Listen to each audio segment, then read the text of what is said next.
from Alaska.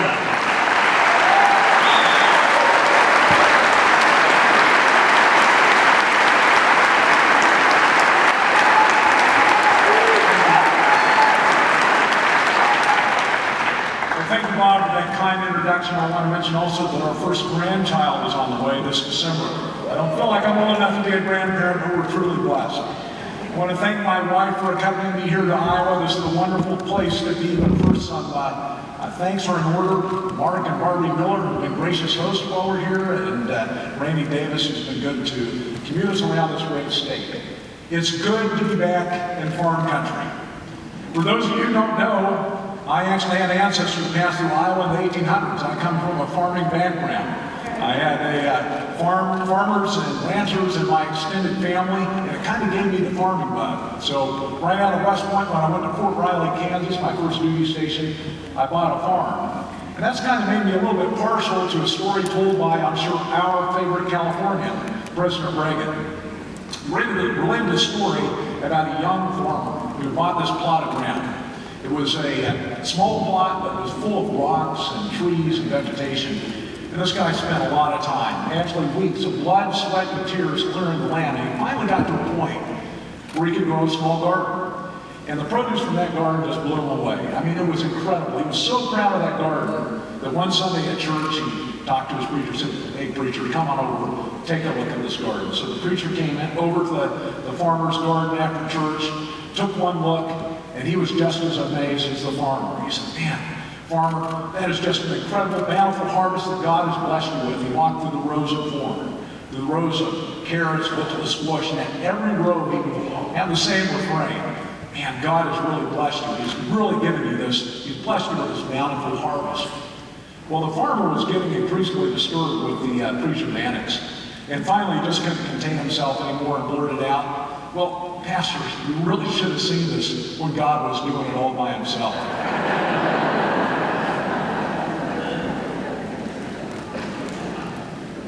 Well, from the beginning, God has blessed this great land. And it's been through the blood, sweat, and tears of our founders and those who followed that we have become that bright, shining city on a hill.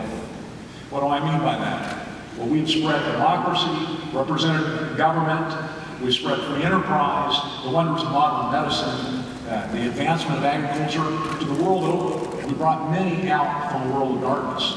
But now, my friends, darkness is descending upon our land. I want to share with you a few statistics that just take us to our core.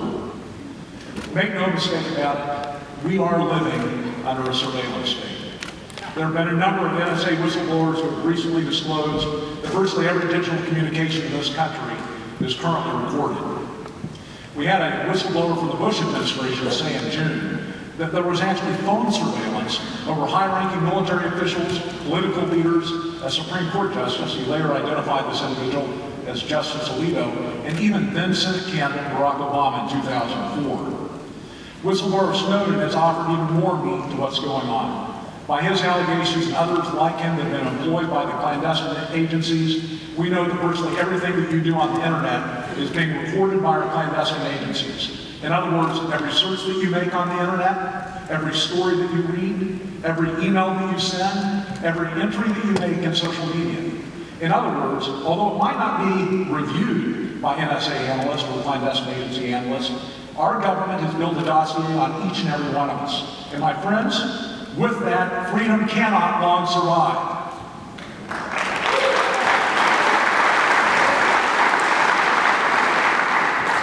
Another statistic relating to the middle class. Our middle class is under fire. I don't know how many know this, but since the last recession, only 45% of the net worth lost in that recession has been recovered by our middle class. Home ownership is now at an 18-year low. In many areas, it's getting worse. And get this, a study last year shows that net median net worth in this country today is at a 43-year low. Income's not much better. Since the 1970s, and this is a bright spot, productivity has increased by 80% in this country. But the problem is, unlike past trends, productivity and compensation are not keeping hand-in-hand trends.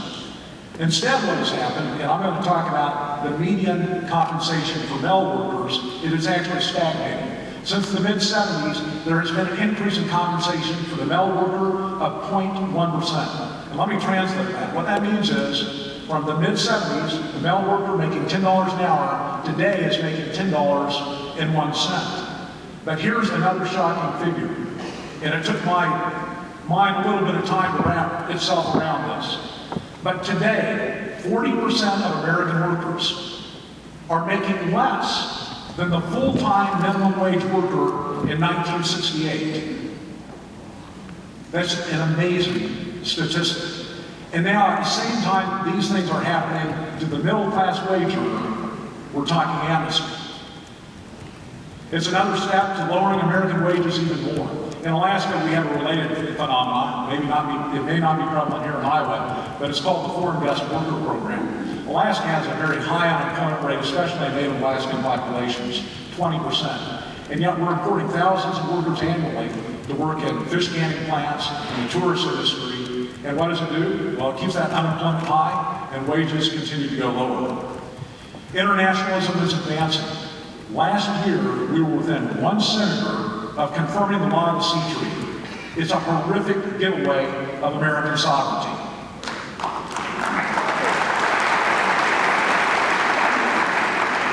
Virtually the entirety of Alaska's state delegation, its governor, also its legislature are supportive of this treaty.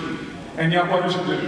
First of all, it's 2/3 of the Earth's surface under the governance of an international body, and it's not just the oceans, mind you. It also subjects us to a taxation scheme that will enrich the United Nations. In addition to that, regulates American business, redistributes technology. It also imposes international controls on pollution and climate. It's not just a monumental giveaway of American sovereignty, it's also a massive concession to anti-American interests. The institution of marriage in this country is crumbling. In the 1960s, about 5% of all children were born in single-headed households. This year, it's over 40%. If the trends continue, we're going to be over 50%. A majority of children born in single-headed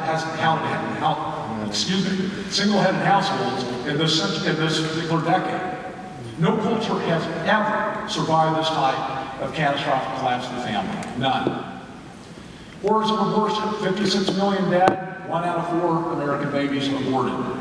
The birth rate of our native-born population, the indigenous population, doesn't even meet replacement rate at this time. There's a Time magazine story this week, the cover story entitled "The Children or the Child-Free Life." It suggests that without children, you can have it all. I think they probably should have interviewed my wife about that one. But there's also been a dramatic reversal of societal attitudes toward homosexual marriage. We've all seen it. You can see it in the press. You can even, unfortunately, see it in some churches today. Back in 1996, you had 70% of all Americans, not just those that were Christian, but all Americans that were opposed to homosexual marriage. Today, that number has fallen to 45%. That's a complete reversal. It's no wonder now a supermajority of Americans, 77%, say that religion is losing its influence in American culture. That's a staggering drop from 2001, when only 24% held that view. So how did we get to the point where we're at today? We are at war for the heart and soul of this country. And this war is not one of our choosing. This is the war that was started over a century ago by the utopian statists. It's a war that's now entered such an advanced stage that if we ignore it, it would be cultural and political suicide. The statists have successfully converted our schools from centers of learning to institutions of atheistic indoctrination.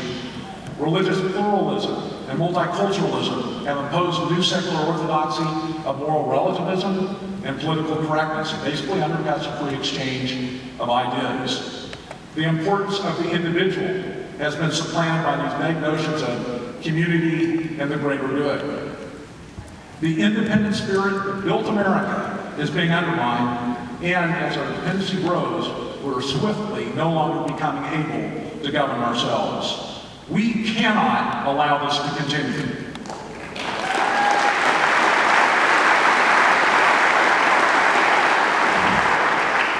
My friends, individual liberty is exchanged for a false sense of security, private property, gladly traded for public works.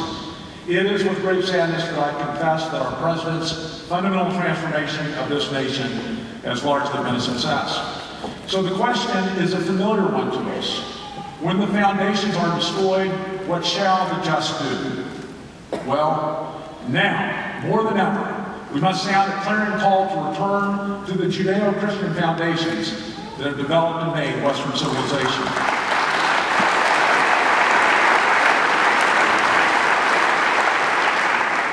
It is out of that soil that the simple ideas that have shaped America came.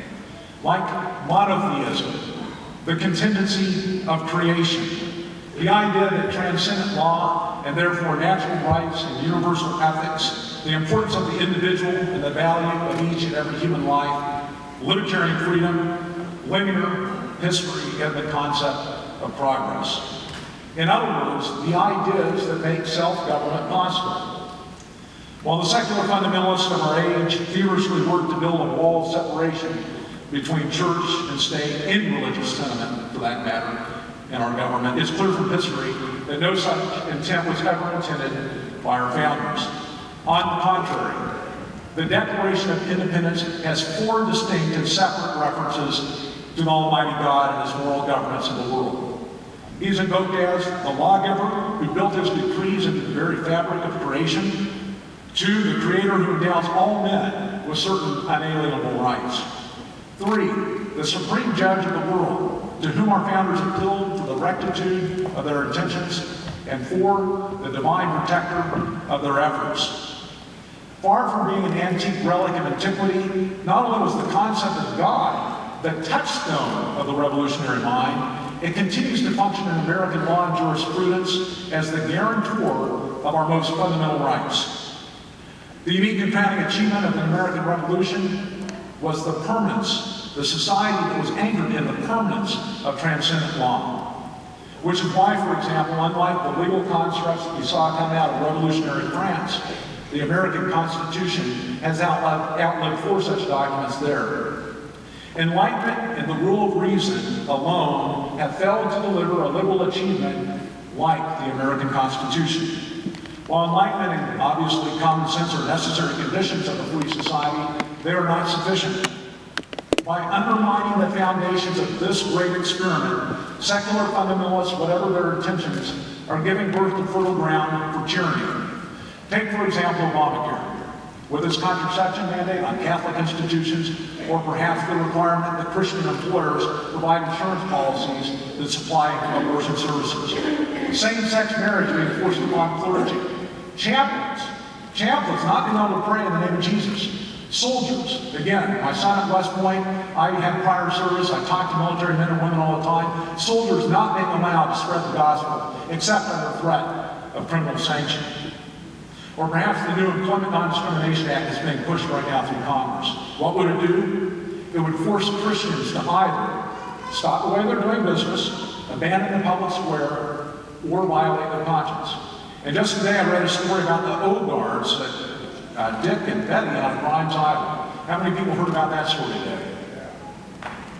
Well, these are Christian brethren of yours here in your state that were being required, or I should say, where there's a tremendous amount of pressure being put on them to host a homosexual marriage in their business premises. And right now they think they may have to shut it down because of that pressure.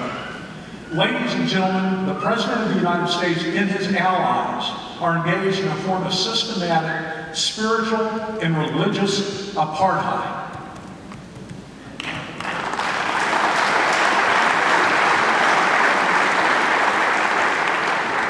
They seek to subjugate free conscience to progressive secular ideology. They want to remove God from the public discourse and drive people of faith into the closet of private worship.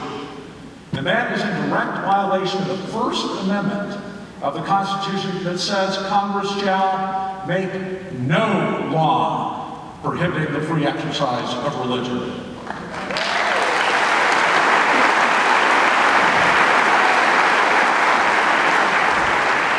Dostoevsky was right. Socialism is not merely the labor question, it is before all things the atheistic question. And if God is dead, all things are permissible. Besides the loss of our First Amendment rights, our wealth is being confiscated on a massive scale.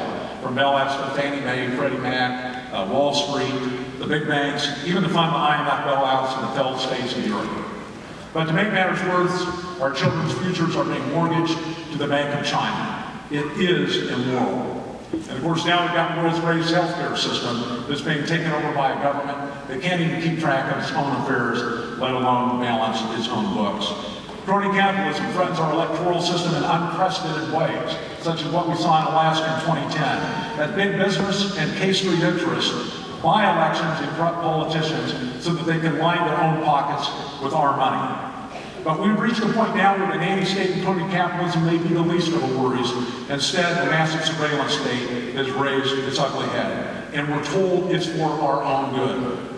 C.S. Lewis stated so eloquently, of all tyrannies, a tyranny sincerely exercised for the good of its victims may be the most oppressive. The robber baron's cruelty may sometimes sleep, his cupidity may at some point be satiated, but those who torment us for our own good will torment us without end, because they do so with the approval of their own conscience. If we are going to save this republic, we must return to American first principles. We must cultivate the institutions of civil society that have made this nation great. The churches, the schools, the families, the charitable institutions. And we must offer a moral vision of the nation that is both winsome and compelling. But if we would save the country, we must first save ourselves. The solution is bigger than politics and politicians. For too long, we have relied on the Republican Party. But my friends, the Republican Party has failed us. Now, don't get me wrong. I've been a proud Republican for most of my life. I believe in her platform. But the revival of the American spirit is not going to be had out of one of the two political parties. It is not going to be a top-down solution. It begins with you. It begins with me.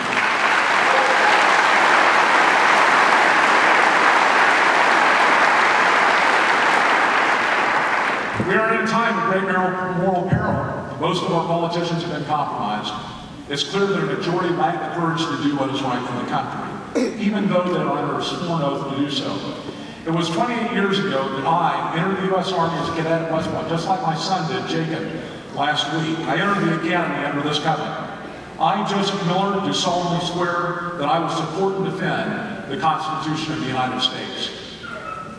When we have a president who regularly flaunts the Constitution, when many in Congress, they deride patriots with vulgar epithets, when federal agencies and the formerly free press call military veterans and those who insist on constitutional oath-keeping terrorists, we can be sure that Washington has lost its faith in America. But here's the good news. Washington has never been the source of America's greatness. It is found in her people and in these troops.